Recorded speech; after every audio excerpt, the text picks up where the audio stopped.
हरे कृष्णा, राधे राधे। श्री राधा रमण विजयते। Welcome back to my YouTube channel. आप सभी भक्तों को मेरा प्रणाम और बहुत बहुत आभार। आई होप आप सभी श्री राधा रमन लाल और राधा रानी की कृपा से बहुत अच्छे से होंगे, बहुत खुश होंगे। आज के वीडियो में हम नवविधा भक्ति पार्ट 3 स्मरणम के बारे में डिस्कशन करने वाले हैं।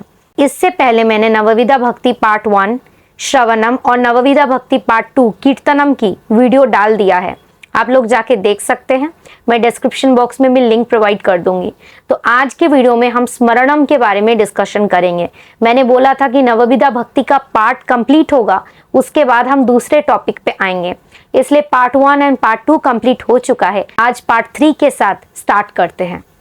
श्रवणम कीर्तनम विष्णु, स्मरणम पाद सेवनम, अर्चनम वंदनम दास्यम, सख्यम आत्म निवेदनम। तो आज हम डिस्कशन करने वाले हैं स्मरणम के बारे में।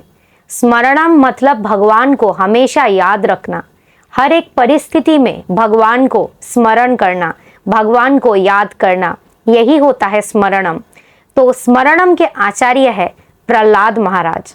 हमने प्रहलाद महाराज के जीवनी से देखा है कि प्रहलाद महाराज ने हर एक परिस्थिति में भगवान को याद किया, हर एक परिस्थिति में भगवान को याद किया और भगवान उनके पास दौड़े चले गए उनको बचाने के लिए, उनको रक्षा करने के लिए।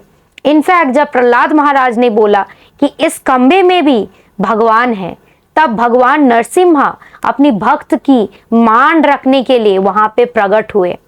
इसलिए प्रहलाद महाराज की जीवनी से हमें ये शिक्षा लेनी चाहिए कि कैसे हमें भगवान को हर एक परिस्थिति में याद करना होगा। अब स्मरणम हम कैसे कर सकते हैं? जब हम रेगुलरली भगवान की लीला कथाओं की श्रवण करेंगे, जब भगवान की लीला कथाओं को श्रवण करके उनसे आनंद लेंगे, जब भगवान की नाम का जप और कीर्तन करेंगे, जब भगवान की छवि को देख हमारे आंखों से अश्रु बहेंगे, हम ये सोचेंगे कि हम भगवान से क्यों अलग हुए। भगवान से अलग होने के विरह में हम जब रोएंगे, तभी स्मरणम के तरफ हम आगे बढ़ सकते हैं। तो भगवान के कई सारे रूप है, भगवान के कई सारे नाम हैं, जैसे जगन्नाथ महाप्रभु, जैसे तिरुपति बालाजी, जैसे राधा रमन लाल, जैसे राधा मदन मोहन जी, जैसे राधा माधव जी। ऐसे भगवान के कई अलग अलग रूप है। जैसे कोई कोई भगवान को बाल स्वरूप में देखना पसंद करते हैं, बाल गोपाल के रूप में। कोई कोई भगवान को रामलला के रूप में देखना पसंद करते हैं। कोई कोई भगवान को राधा रानी के साथ युगल छवि में दर्शन करना पसंद करते हैं। स्मरणम में ये बहुत इंपॉर्टेंट है कि हम पहले ये डिसाइड करें कि भगवान के किस छवि के ऊपर, भगवान के किस रूप और नाम के ऊपर हम ज़्यादा आकर्षित होते हैं और ज़्यादा लगाव है। उसके बाद भगवान के उस छवि को, भगवान के उस रूप को, भगवान के उस नाम को हर एक परिस्थिति में अपने मन में याद करना, स्मरण करना। ये इतना आसान नहीं होता, ये इतना आसान बोलने में ही होता है। जब हम एक्चुअल में प्रैक्टिस करते हैं, तब जब हम किसी विपत्ति में आते हैं, तब हमें हमारे रिश्तेदार याद आते हैं, हमारे घर वाले याद आते हैं, हमारे दोस्त याद आते हैं। लेकिन बहुत कम ही ऐसा होता है कि हम ऊपर से बिल्डिंग से गिरने वाले हैं, कोई एक्सीडेंट होने वाला है और तुरंत भगवान का नाम हमारे मुंह पे आ गया, जैसे कि प्रहलाद महाराज के ऊपर हुआ। प्रहलाद महाराज के ऊपर उनके पिता ने कितना अत्याचार किया, कितना अन्याय किया, लेकिन कभी भी ऐसा नहीं हुआ कि प्रहलाद महाराज एक समय के लिए भी, एक क्षण के लिए भी भगवान श्री नारायण को छोड़ के किसी और को याद किए, किसी को स्मरण किए। हमेशा वो भगवान को स्मरण करते रहे। इसलिए भगवान भी आए उनका मान रक्षा करने के लिए, उनको बचाने के लिए। तो ऐसा बहुत कम ही होता है कि अगर हम भगवान को स्मरण करते हैं और भगवान हमें नहीं बचाने आते हैं। हमारे शास्त्रों में भी ये वर्णित है, अवश्य रक्षिवे कृष्ण विश्वास पालन। हमें ये विश्वास रखना होगा कि अवश्य कृष्ण आएंगे, बचाने के लिए अवश्य आएंगे। भगवान श्री कृष्ण को हम बुलाएंगे और वो नहीं आएंगे, ऐसा हो ही नहीं सकता है, क्योंकि वो अपने से ज़्यादा स्थान, अपने से ज़्यादा ऊंचे स्थान अपने भक्तों को हमेशा देते हैं। अपने भक्तों की मान रक्षा करने के लिए वो कुछ भी बन जाते हैं, कुछ भी कर जाते हैं, कोई भी लीला कर जाते हैं। इसलिए हमें हमेशा भगवान को स्मरण करना होगा। जब हम किसी विपत्ति में आए तो हमारे मुंह से हे गोविंद, हे कृष्ण, हे प्रभु, प्रभु का नाम आए। कभी भी ऐसा ना हो कि हम मम्मी पापा बोल के चिल्लाए। मम्मी पापा भी हमारे लिए भगवान है, मैं ऐसा नहीं बोल रही हूँ, लेकिन हमारे परम पिता परम माता स्वयं भगवान श्री कृष्ण है, भगवान श्री नारायण है। इसलिए हमें हमेशा ये करना चाहिए कि हम स्मरण करें, भगवान को हमेशा याद रखें। बोलने में बहुत आसान होता है लेकिन करने में नहीं। पर यह संभव तभी होता है जब हम ज़्यादा से ज़्यादा प्रैक्टिस करें, ज़्यादा से ज़्यादा जप करें, कीर्तन करें, भगवान की कथा लीलाओं को सुने और सुन के उनका आनंद ले। ये सोचे कि कब हम भगवान के पास वापस जाएंगे और उनके विरह में हम अश्रु बहाए। तभी भगवान हमें स्मरण करने में, उनको स्मरण करने में सहायता करते हैं। लेकिन हम इतना जप करते हैं, इतना कीर्तन करते हैं, इतनी कथाओं का आनंद लेते हैं, कथा सुनते हैं, फिर भी हमारे मन में ये विश्वास क्यों नहीं आता कि हम भगवान को बुलाएंगे तो भगवान आ जाएंगे? क्योंकि हमारे मन में बहुत डाउट है।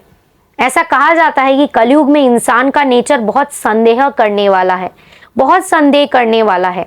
इसलिए वो साधु गुरु वैष्णव भी अगर कोई वचन देते हैं, कोई कथा सुनाते हैं, तो उन पे भी संदेह करते हैं। वो अपने गुरु पे भी संदेह करते हैं, क्या ऐसा सच में हो सकता है? तो हम भगवान के ऊपर कैसे विश्वास करेंगे? भगवान के ऊपर हम विश्वास नहीं करते हैं। हमें ये लगता है कि जिसको हमने कभी देखा ही नहीं, जिनके बारे में हमने बस पढ़ा है, बस सुना है, उनको मैं बुलाऊंगी तो वो मेरे पास क्या सच में आएंगे? ऐसा तो सिर्फ कहानियों में होता है कि मीराबाई के पास, प्रहलाद महाराज के पास भगवान श्री कृष्ण आए, श्री श्याम आए। ऐसा तो सिर्फ कहानियों में सुनने को मिलता है। वो हर चीज को कहानी में बदल देते हैं। इसलिए एक संदेह करने वाला व्यक्ति, एक व्यक्ति जिसको किसी पे ट्रस्ट नहीं है, वो कभी भी भगवान के लीलाओं पे, भगवान पे भरोसा नहीं कर सकते हैं।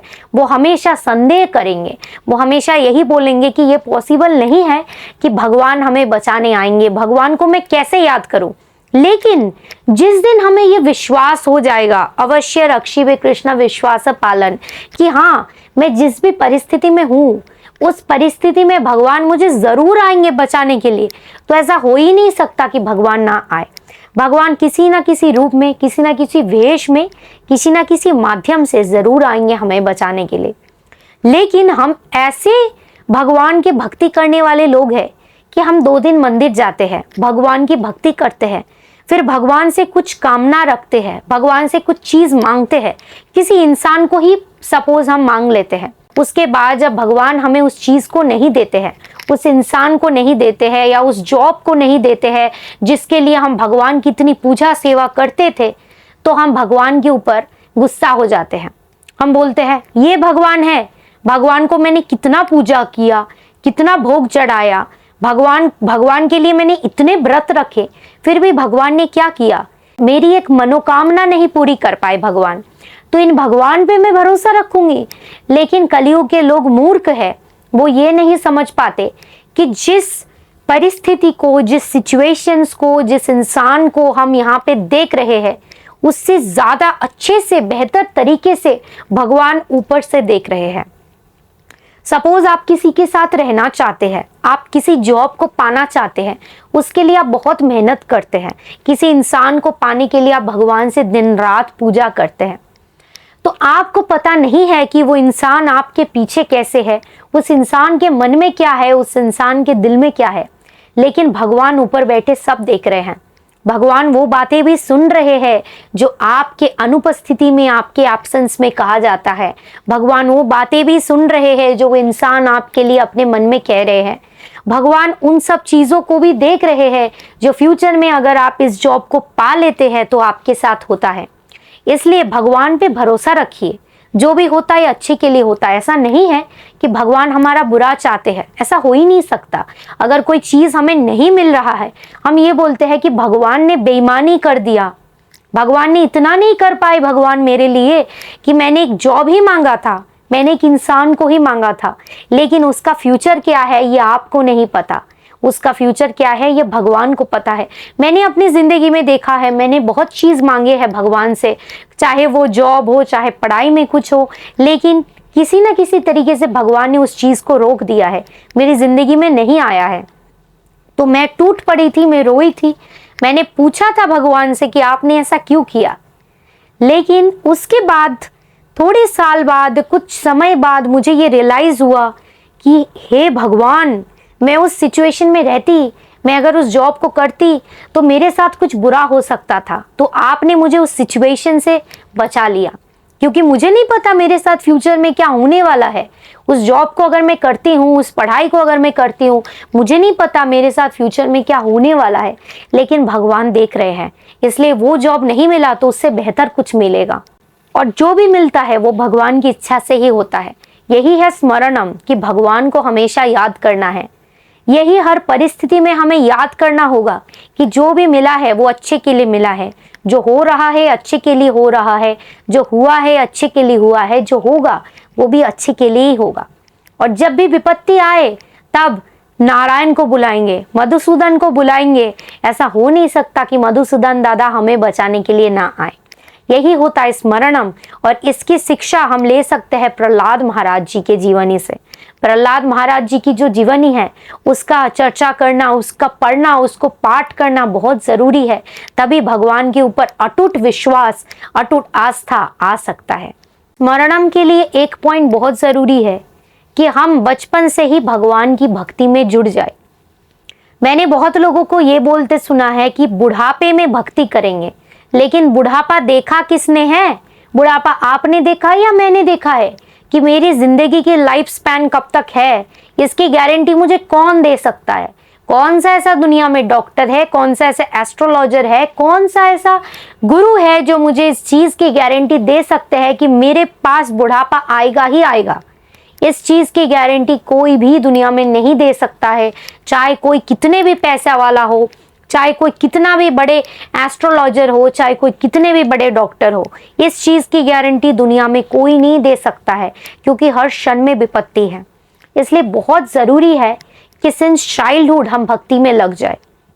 मैंने देखा है बहुत लोग बोलते हैं कि बुढ़ापे में करेंगे, जब समय होगा तब करेंगे, तो ऐसे करते करते समय निकल जाता है और समय कभी होता ही नहीं है।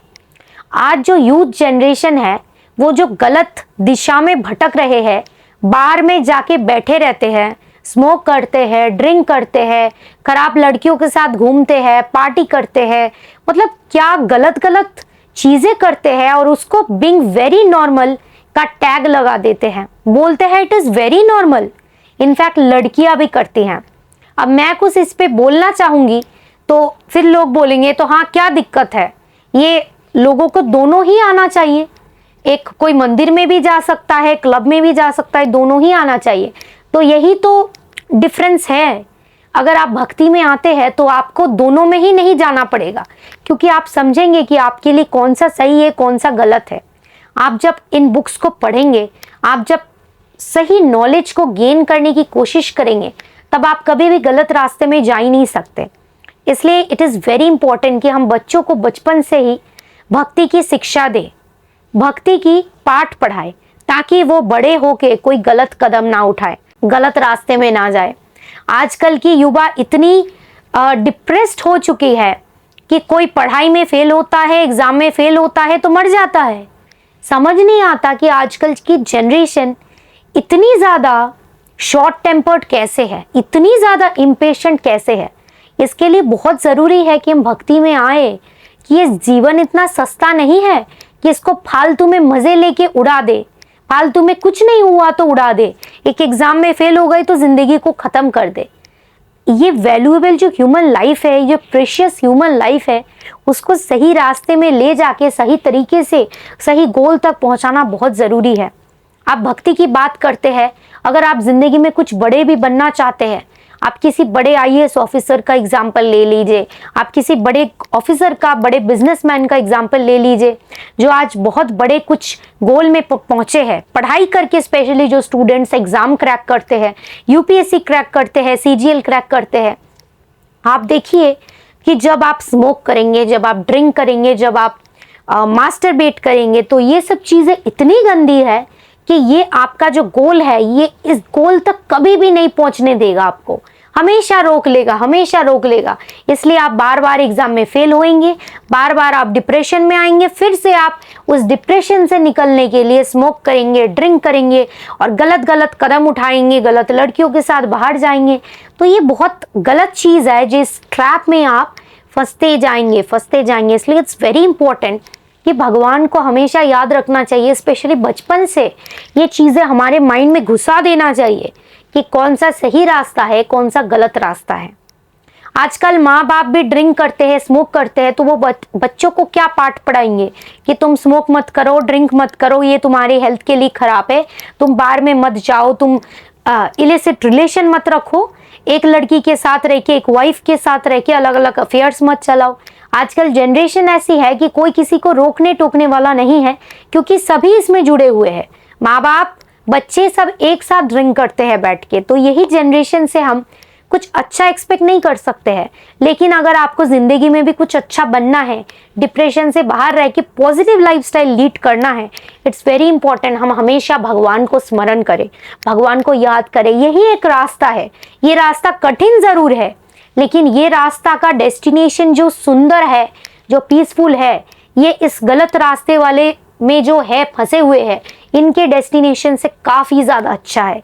ये चीज़ आपको बाद में, जब आपकी एज, मतलब आप बूढ़े हो जाएंगे, आपकी जब आप लास्ट एज में आ जाएंगे एकदम, तब आप इस चीज़ को ज़रूर से रियलाइज़ करेंगे कि आपने ज़िंदगी में कुछ नहीं किया है।